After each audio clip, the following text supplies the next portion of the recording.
C'est quoi? J'ai de la 09.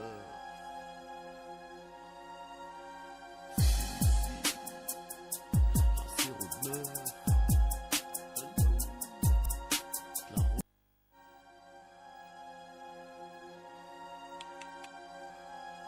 C'est quoi? J'ai de la 09.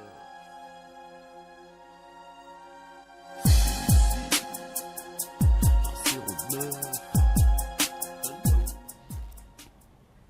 Bonjour et bienvenue sur ce plateau émission santé et bien-être. Cette émission fait de vos problèmes de santé sa préoccupation. Nous sommes en direct sur ce plateau. Écrivez-nous au 06 972 45 04. Si vous avez des questions, n'hésitez pas de nous contacter. Nous sommes disponibles pour répondre à vos problèmes de santé. Sans plus tarder, prenons alimentation et santé. Chris Joy, c'est parti.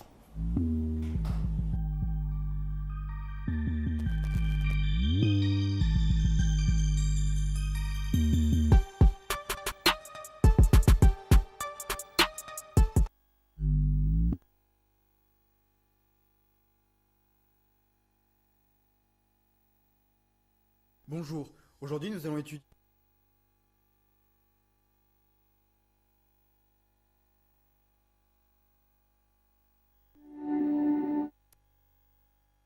que vous ne connaissiez pas.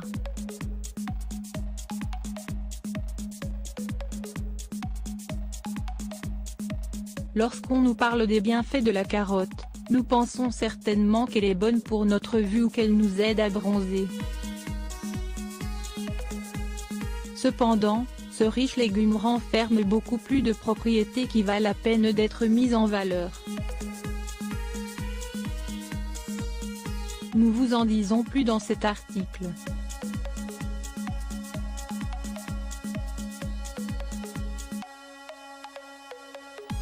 La carotte et ses bienfaits.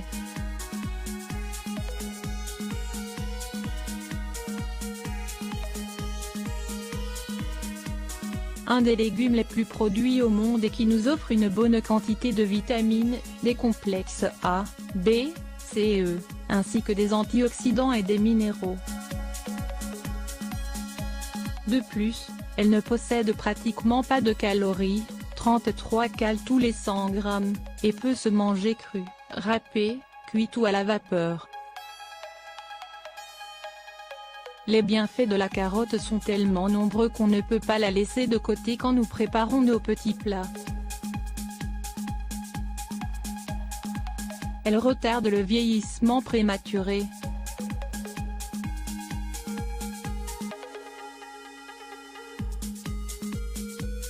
L'acide folique, les fibres et le magnésium contenus dans ce légume ainsi que les bêta-carotènes, qui lui donnent cette couleur orangée, sont des sources de jeunesse merveilleuses.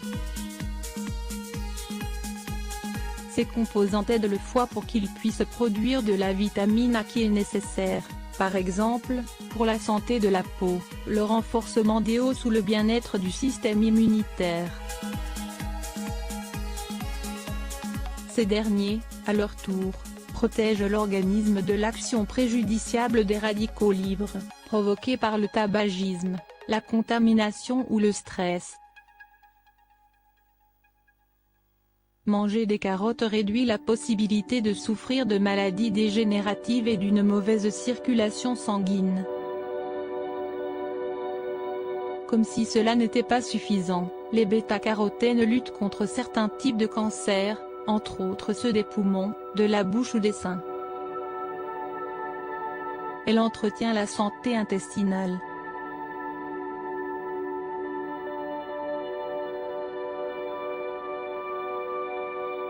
Lorsqu'il existe des problèmes liés à l'appareil digestif, on recommande de consommer des carottes crues.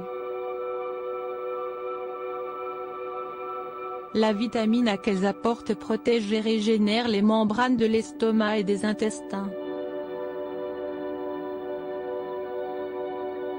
Leur consommation est recommandée chez les personnes souffrant de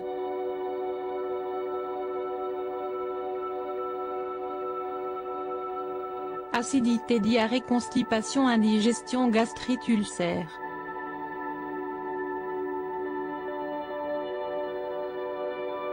La consommation régulière de carottes aide à garder l'intestin dans de bonnes conditions, surtout chez les patients souffrant du côlon irritable, de diverticulose ou de la maladie de Crohn. Elles servent à se remettre des intoxications, des infections et des vers intestinaux.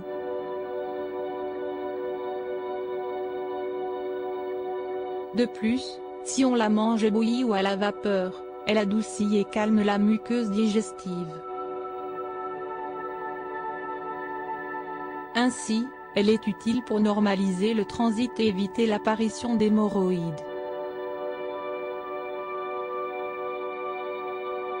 Elle bénéficie à la mère et au bébé.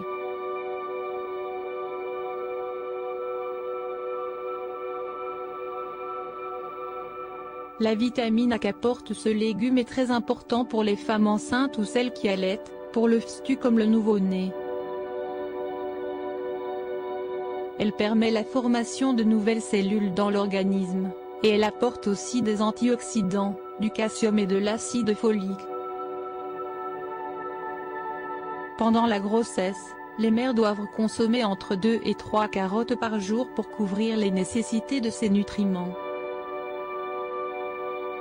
À son tour, quand l'enfant consomme déjà des aliments solides, on recommande de lui ajouter à ses repas une carotte bouillie. Dans le cas où le bébé aurait des problèmes digestifs ou intestinaux, c'est l'aliment parfait car il est très digeste, qu'il améliore la santé stomacale et qu'il favorise la formation de globules rouges. Elle contrôle les niveaux de sucre dans le sang.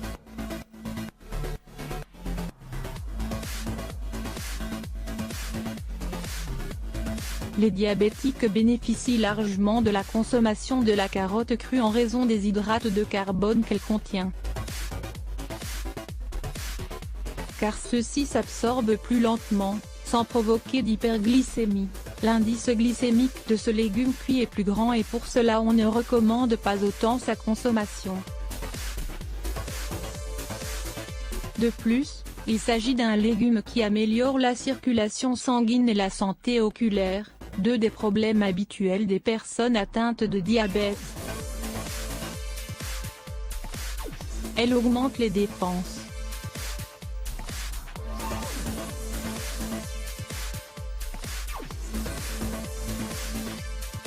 De nouveau, nous devons parler de la vitamine A et des bêta-carotènes, car ce sont ceux qui permettent au système immunitaire de fonctionner correctement. Dans les cas de rhume et de grippe, il est conseillé de manger une purée ou une salade de carottes. Une bonne quantité de vitamine A se traduit en un système immunitaire sain car il aide à produire des cellules défensives et à faire face à l'attaque de virus et des bactéries. Face aux infections ou aux maladies de ce type, n'hésitez pas à consommer des carottes. Elle nourrit la peau.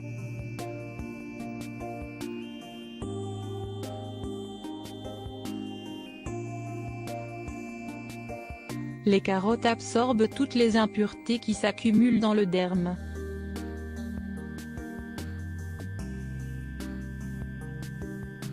C'est la raison pour laquelle nous pouvons les utiliser aussi bien dans les repas qu'en tant que masques faciaux efficaces, par exemple, contre l'acné. Utilisé de façon externe, ce végétal sert dans les cas de brûlures produites par le soleil ou le feu, les blessures et contre l'eczéma.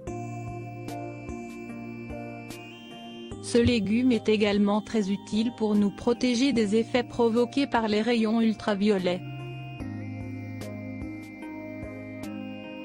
Utiliser un masque fait de pulpe d'une carotte pendant une demi-heure nous aide à réduire les rides et donne un aspect plus jeune à notre peau. Elle revigore l'esprit.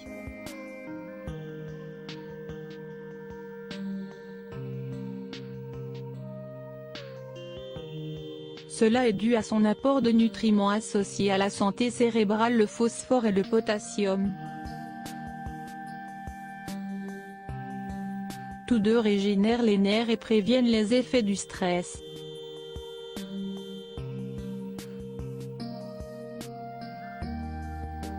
Si dernièrement, vous avez eu des pertes de mémoire ou que vous vous êtes rendu compte que vous ne reteniez pas autant d'informations qu'avant, alors n'hésitez pas à manger plus de carottes.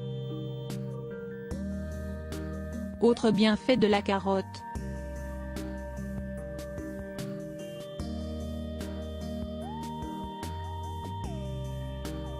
Comme si tout ce qui précède n'était pas encore suffisant et il existe encore plus de propriétés de ce merveilleux légume.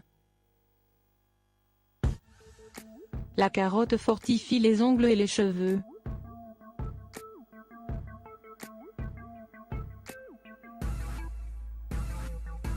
Elle protège le luxure, en évitant la formation de plaques dans les artères.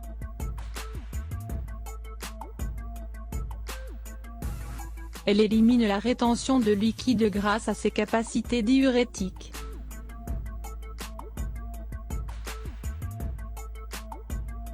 Elle protège la santé des dents et des gencives, car elle évite que les bactéries y adhèrent. Elle stimule l'appétit, recommandée chez les personnes présentant des troubles alimentaires.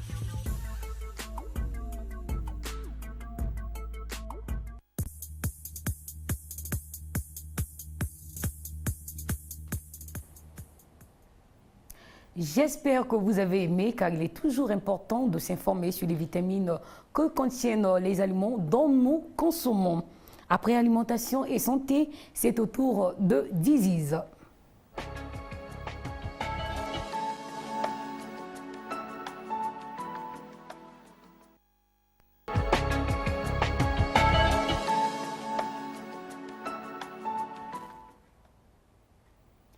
Parlons maladie avec le docteur François Kokolo, qui est ophtalmologue à l'hôpital de base de Bakongo. Il est chef de service ophtalmologie par intérim. Je vous laisse découvrir. Présentez, s'il vous plaît. Oui, moi c'est docteur Kokolo François. Je suis ophtalmologiste en service normalement à l'hôpital Blanche-Gomez, mère et enfant Blanche-Gomez. Mais depuis janvier 2017, je suis ici à l'hôpital de Mpissa. Et je suis chef de service par intérim. Merci. Aujourd'hui, nous allons parler de la cataracte. Pouvez-vous nous dire la cataracte, c'est quoi? Alors, la cataracte, c'est d'ailleurs, il faut le dire, que ça a été intéressant que vous choisissiez ce sujet. Vous comprendrez lors du défilé de ce sujet. La cataracte nécessite quand même quelques prérequis. Quelques prérequis pour comprendre la suite. Il faut dire simplement que le système visuel, c'est 3 compartiments. C'est 1, le globe oculaire, que le commun des mortels appelle l'œil. 2, les voies optiques. Et 3, le cerveau visuel. C'est-à-dire que chaque compartiment est capital pour que la fonction visuelle se réalise. Donc le globe a pour rôle de fabriquer les images, permettez-moi l'expression, sinon de transformer les objets en images. Et les voies optiques doivent les transporter au cerveau visuel afin que le cerveau les interprète. C'est un peu comme l'appareil photo, vous filmez, vous avez l'image, mais il faut aller au labo pour développer la photo, mais bien sûr en prenant le chemin précis. Maintenant, le globe oculaire, au niveau du globe oculaire, la fabrication des images se passe à un point précis de la rétine, qu'on appelle la macula. Et au niveau de cette zone, nous allons l'appeler l'usine de fabrication des images, il faut 2 éléments fondamentaux pour orienter tous ces objets au niveau de l'usine. C'est d'une part la cornée et d'autre part le cristallin.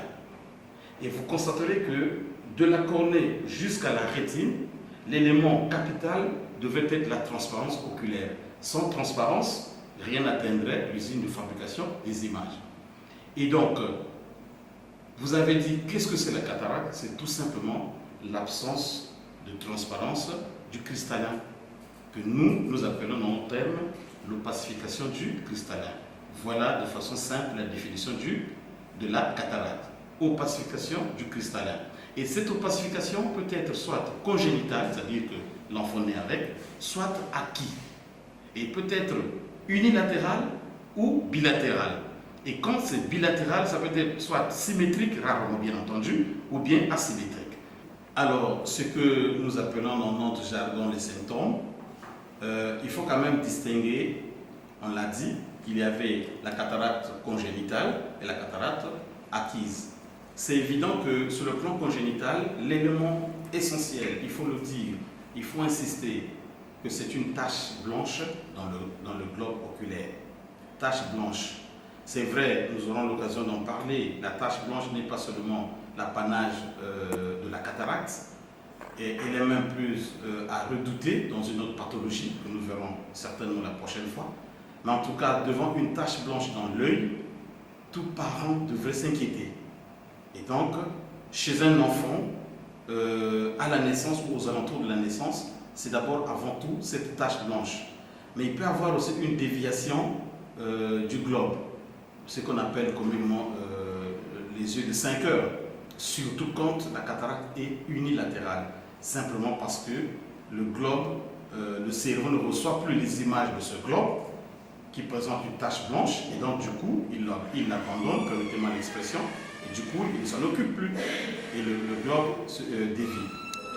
Mais là où il faut insister, c'est surtout quand il s'agit de la cataracte acquise. La cataracte acquise, ici, il y a un certain nombre de symptômes. Mais le symptôme essentiel, c'est la baisse de l'acuité visuelle, la baisse de la vue, pour être simple, la baisse de l'acuité visuelle. Ça, c'est le symptôme essentiel. Quelle est la caractéristique de cette baisse? C'est une baisse progressive. Elle n'est pas brutale, sauf dans des cas de traumatisme flagrant. Sinon, dans le contexte, nous le verrons, où c'est de façon progressive, la baisse est progressive. Sur un œil indolore et qui n'est pas rouge. Ça, c'est l'élément principal. Toujours cette baisse d'acuité visuelle, c'est beaucoup plus au détriment de la vision de loin et non de près. D'ailleurs, il y a même comme deuxième signe qui s'explique. Il y a un deuxième signe, c'est la myopisation chez le patient. C'est le fait que vous avez un papa qui portait ses verres, correcteurs de lecture, mais les abandonne. C'est vrai, au début on applaudit, il est même surpris, mais simplement parce que le fait que le cristallin est en train de se pacifier, il a maintenant une capacité importante en dioptrie, et donc la myopie s'installe. Mais sinon, en dehors de ça, vous aurez des patients qui vont se plaindre de la photophobie, ne supportent plus la lumière. Vous aurez des patients qui vont vous dire que quand j'ai la lumière en face de moi, j'ai l'impression qu'autour de la lumière, il y a des halos lumineux. Il faut quand même s'inquiéter. Et bien entendu aussi, la diplopie. Le patient va dire que maintenant, quand je regarde les objets, je les vois doubles.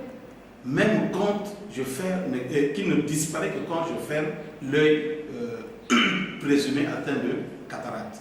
Donc voilà de façon tout à fait simple les symptômes de la cataracte, mais plus important à retenir dans le contexte acquis, donc une personne qui n'est plus un nouveau-né, dans le contexte acquis, c'est vraiment une baisse d'acuité visuelle progressive qui intéresse d'abord au début la vision de loin et puis après au fur et à mesure la vision de près.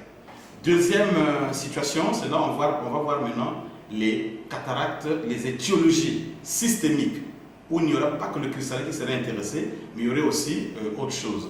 En tête, il y a des maladies métaboliques. C'est donc, ça peut être l'hypocalcémie, l'hypo ou l'hyperglycémie, en tout cas il y en a plein.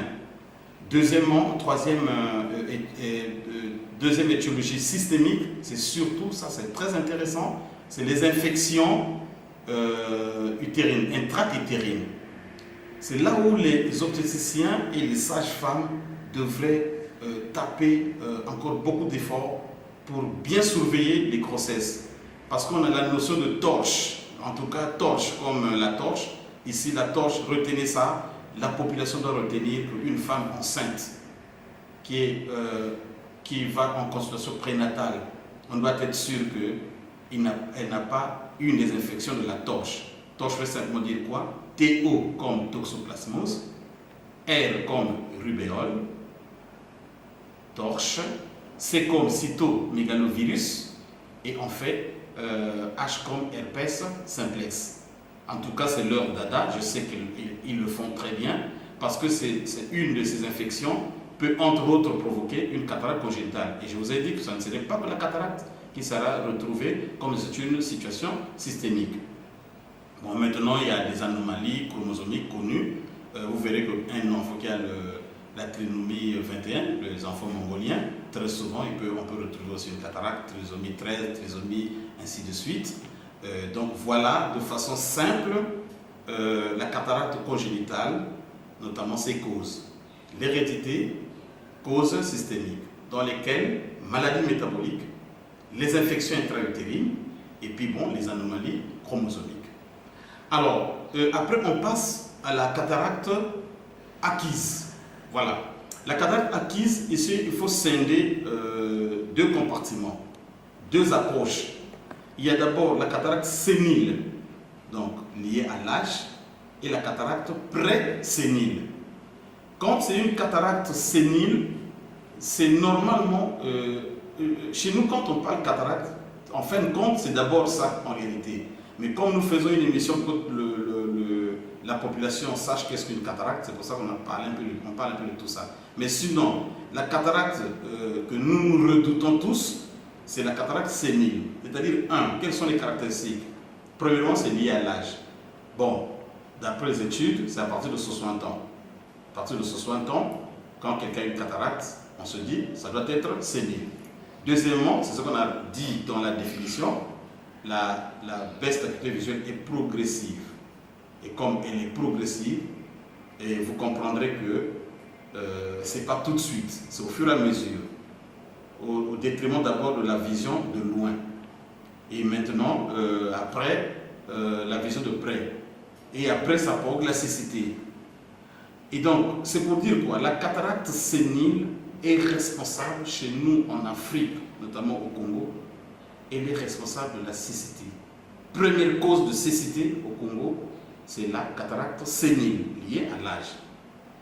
Dieu merci, ce n'est pas une cécité non curable, mais c'est une cécité curable. Bien sûr que n'a pas le temps de tout évoquer, le traitement étant essentiellement chirurgical. Donc quand on a pris la cataracte sénile, après on vient à la cataracte pré-sénile, c'est-à-dire avant la vieillesse. C'est là où il y a toute une panoplie, on revient encore sur les différentes causes, d'abord avant tout métaboliques, les causes systémiques bien entendu, métaboliques, notamment les infections, les métaboliques c'est le diabète, en tête c'est le diabète. Il n'y a pas que le diabète, mais en tout cas dans notre contexte actuel, dans notre contexte mondial, la cataracte d'origine systémique, c'est avant tout, sur le plan métabolique, c'est avant tout le diabète. Mais en dehors de ça, on a des causes médicamenteuses, dont en tête les corticoïdes. C'est l'occasion de le dire que toutes nos sœurs, et même, semble-t-il, les hommes qui se dépigmentent la peau, doivent savoir que 90% c'est avec les corticoïdes qu'ils le font, et que les corticoïdes, peu importe par où ils pénètrent le corps, ils atteindront la circulation. Et à la circulation les distribuer là où elle le veut. Donc, les corticoïdes sont reconnus responsables des cataractes. Ici, ça sera des cataractes pré-séniles, bien entendu, acquises. Mais il n'y a pas que le corticoïde, on peut retrouver aussi la cordarone, je parle non de commerce, cordarone, les cardiologues le savent, l'ardactyle le sait. Tout ça aussi, bien entendu, c'est quand c'est plus ou moins à vie. Si ce n'est qu'une seule fois, ce n'est pas évident. Toujours sur le plan systémique, maintenant il y a ce qu'on appelle des cataractes secondaires. Alors, secondaires à quoi? Elles peuvent être secondaires soit à un traumatisme, et le traumatisme, ce n'est pas seulement le traumatisme physique. Il n'y a pas que le traumatisme physique, il peut être aussi chimique. Si vous avez un produit basique ou même acide que vous recevez en plein visage, sachez qu'il y a des risques de cataracte. Si vous avez un produit physique, notamment nos amis qui travaillent qui manipulent les rayons ultraviolets, les rayons dans les services de radiologie, ils le savent, ils ont les éléments de protection, ils le savent qu'il y a des risques de cataracte. Elle peut être aussi secondaire à une atteinte intraoculaire. Et l'atteinte par excellence, c'est soit une uvulite antérieure qui est chronique, soit un glaucome aigu à angle fermé. Donc voilà, sur le plan de cataracte présénile, quelques causes qui sont énumérées.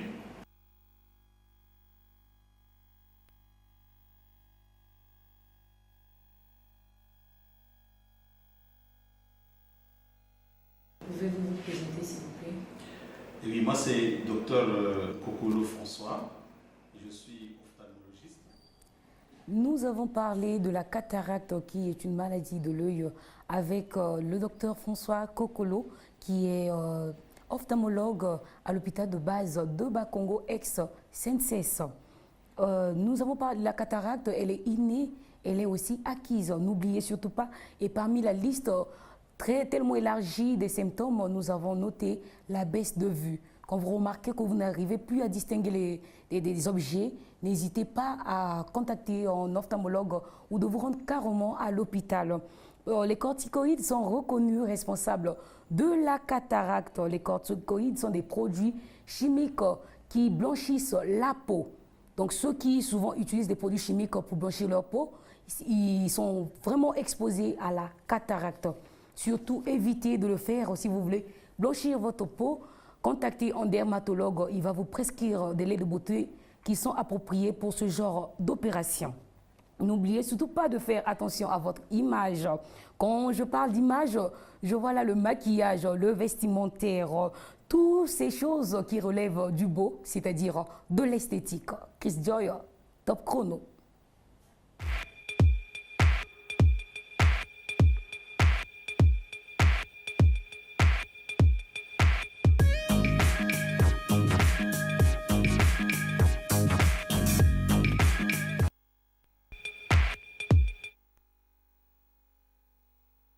Bonjour, aujourd'hui nous allons étudier les 10 basiques que tous les hommes devraient posséder. Mais avant de commencer cette vidéo, on va d'abord définir ce qu'est un basique. Il s'agit d'un vêtement bien coupé, intemporel et polyvalent. Il doit donc que vous allez parfaitement et être sobre. Vous allez me dire, mais si je n'ai que des basiques, ma tenue va être fade. Mais non, détrompez-vous, car les basiques servent à deux choses. Pour un débutant, ce sont les ingrédients indispensables pour une tenue réussie. Et une fois qu'on sait choisir un vêtement à sa taille, qu'on connaît les bases de l'association des couleurs, on veut faire évoluer son style. Et la seule manière de progresser, c'est d'inclure des pièces fortes. C'est-à-dire des vêtements qui sont plus difficiles à porter à cause de leur couleur, de leur motif ou de leur coupe. Et la seule manière de pouvoir intégrer ces pièces fortes, c'est d'avoir de bons basiques. Les t-shirts sont des vêtements qui sont extrêmement faciles à intégrer dans une tenue. Mais parmi tous les t-shirts qui existent, il y en a deux qui se combinent vraiment avec toutes les pièces, qui fonctionnent dans de multiples tenues et qui sont complètement intemporelles. Il s'agit du t-shirt blanc et du t-shirt gris chiné. La sobriété de ces couleurs fait qu'ils s'associent avec tout. Ils peuvent être portés tout simplement avec un pantalon ou encore avec un jean, mais ils peuvent être également mis sous une chemise, sous une veste ou encore sous un blazer. Un autre basique, c'est la chemise. Et pour bien la porter, il faut distinguer le contexte professionnel du contexte loisir. La chemise que vous mettez pour une soirée entre potes n'est forcément pas la même que celle que vous mettez au boulot pour faire plaisir à votre patron. Alors, quelle chemise faut-il choisir pour les journées boulot et quelle chemise faut-il choisir pour les journées loisirs? La différence va d'abord se faire sur les matières. Pour le boulot, je conseille plutôt la popeline. Alors que pour le loisir, je vais plutôt conseiller l'Oxford, le chambré ou encore la flanelle. Mais je vais quand même un petit peu nuancer mes propos. Si vous travaillez dans un contexte professionnel qui n'a pas un haut niveau de formalisme, l'Oxford fait aussi très bien l'affaire. La deuxième distinction va se faire par rapport au col. Plus le col est souple et plus la chemise aura une connotation décontractée. Mais pour faire simple, je conseille le col français qui fonctionne très bien dans les deux contextes. La troisième et dernière différence va se faire par rapport à la longueur de la chemise. La chemise formelle descend sur vos fesses, il faut donc la rentrer dans votre pantalon. Et concernant les chemises décontractées, également appelées chemises casual, la chemise s'arrête au niveau de la ceinture. Il ne faut donc pas la rentrer dans votre pantalon. On va maintenant parler du jean selvage brut. Le jean selvage a une toile plus dense et donc plus résistante que les autres jeans. Sa construction, avec son liseré caractéristique, assure sa longévité. Et la plupart de ces jeans sont bruts. C'est-à-dire qu'ils ont été teints à l'indigo, mais il n'y a pas eu de traitement pour fixer la couleur. Cette absence de traitement va produire des délavages qui sont absolument magnifiques. Là, on est loin des jeans délavés vendus dans le commerce, ou encore des traces blanches horribles qui apparaissent sur les jeans après quelques semaines de port. Le jean gris est une de mes pièces préférées. Il se met facilement avec tout et il met facilement en valeur vos hauts et vos chaussures. Et il est surtout impossible de faire une faute de goût avec ce vêtement. Un autre type de bas indispensable, c'est le chino. Quand les températures commencent à monter, c'est l'alternative idéale au jean. Et le beige vous donnera l'occasion d'inclure une nouvelle couleur à vos tenues et il est aussi très facile à porter. Le premier type de chaussures que je vous conseille, c'est les sneakers. Elles s'adaptent parfaitement au style décontracté. Elles sont parfaites pour aller flâner en ville sans avoir mal aux pieds. Et certaines sneakers de très bonne qualité peuvent même avoir leur place dans une tenue plus habillée. Je conseille les sneakers basses car elles s'adaptent à un plus grand nombre de tenues que les sneakers montantes. Un autre type de chaussures qu'il faut avoir, ce sont les chaussures de ville.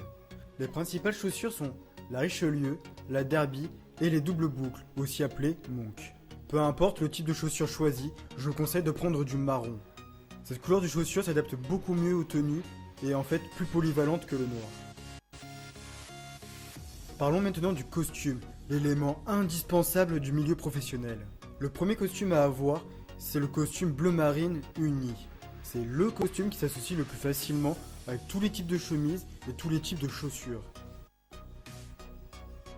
Et maintenant, on va parler des basiques à avoir quand les températures commencent à descendre. Le premier, c'est évidemment le pull. Prenez-le de préférence en laine mérino ou en cachemire. Ces matières vous permettront de le porter à même la peau ou encore par-dessus un t-shirt ou une chemise. Pour les couleurs, si vous avez vraiment peur de vous tromper, vous pouvez vous orienter vers des nuances de marron, de bleu ou de gris. Mais je trouve que le pull bordeaux se porte aussi très facilement et il égayera vos tenues hivernales. Et enfin, le dixième basique à avoir, c'est le manteau. Je vous recommande un manteau court de couleur bleu marine, gris ou camel. Pourquoi un manteau court? Tout simplement parce que c'est le plus facile à porter et qui va au plus grand nombre de personnes. Mais les manteaux un peu plus longs vont mieux aux tenues habillées. Donc, si vous voulez mettre un beau manteau par-dessus votre costume, le manteau ne doit pas descendre plus bas que le genou. Et pour moi, il devrait même s'arrêter au milieu de la cuisse.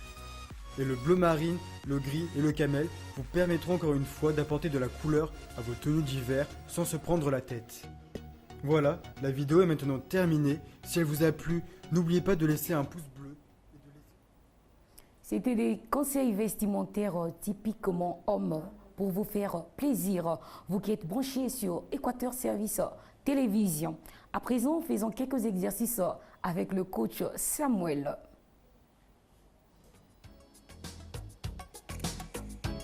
Ne reviens pas sur moi.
stabilise, lâche, bien, on revient. Même principe. Genoux, vous n'êtes pas cambré. Évitez d'être cambré. Le matin, vous faites entrer à l'intérieur. Serrez. Voilà. Et ne vous empêchez pas, il faut souffler à chaque fois. Ça fait du bien. Bien. Bien. Ici, on tient. Vers l'arrière. On fait pression au niveau du cou. Ne vous étranglez pas. Libérez la nuque. Derrière. Juste là. Bien. Bravo. N'hésitez pas de prendre le programme. Alors. Non, ils sont superbes. Franchement, je crois qu'ils sont expérimentés. Ils l'ont dit d'ailleurs tout à l'heure, ils sont habitués. C'est la fin de votre émission Santé et Bien-être. Retrouvez la diffusion jeudi à partir de 16h pile. À la réalisation, c'est Chris Joy.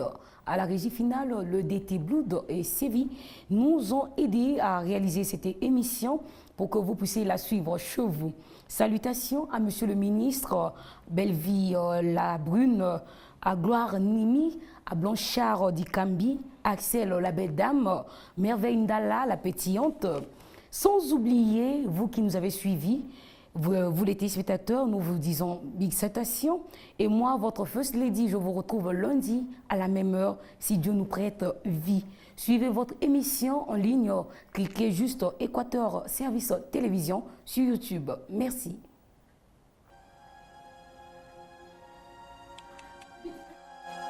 C'est quoi? J'ai de la 09.